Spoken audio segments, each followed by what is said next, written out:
या भाऊबीजेच्या दिवशी ज्या भावाला असं वाटत असेल की माझं ऍक्सिडेंट होऊ नये, माझी अकाल मृत्यू होऊ नये, मला दोर्मनस्य येऊ नये, तर त्या भावानं जे विद्वान लोक आहेत, जे ज्ञानी लोक आहेत, जे मनीषी लोक आहेत, ते लोक चुकूनही आपल्या घरी जेवण करत नाहीत. प्रत्येक भावानं आपल्या मोठ्या बहिणीकडे जायला सांगितलंय. उद्या भाऊबीजेला ओवाळून घ्यायला आणि जेवायला. घरी जेवायचं नाही भावानं.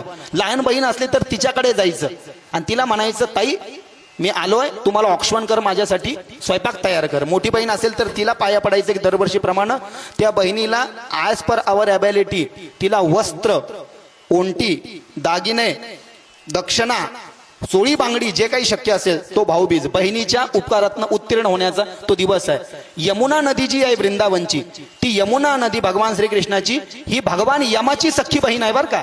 यम जे कालराज आहे, जे पाप्यांना दंड देतात, यम देव पण आहे आणि यम पित्र सुद्धा आहेत. या यमद्वितीयेच्या दिवशी, याला काय म्हणतात, यमद्वितीया, कार्तिक शुक्ल द्वितीया, यमद्वितीया म्हणजेच भाऊबीज. या भाऊबीजेच्या दिवशी भगवान यम जे पाप्यांना दंड देतात, हातामध्ये कालदंड घेऊन, मापदंड घेऊन, ते भगवान यमराज आपल्या सख्या बहिणीकडे यमीकडे जेवायला आले होते. म्हणून तेव्हापासून यमानं वरदान दिलं की आजपासून जोही भाऊ आपल्या बहिणीकडे जेवायला जाईल त्याची अकाल मृत्यू कधीच होणार नाही. म्हणजे भगवान यम जे पाप्यांना दंड देतात, ज्यांच्या हातामध्ये मापदंड कालदंड आहे, त्याच्यापासून त्याचा बचाव होतो.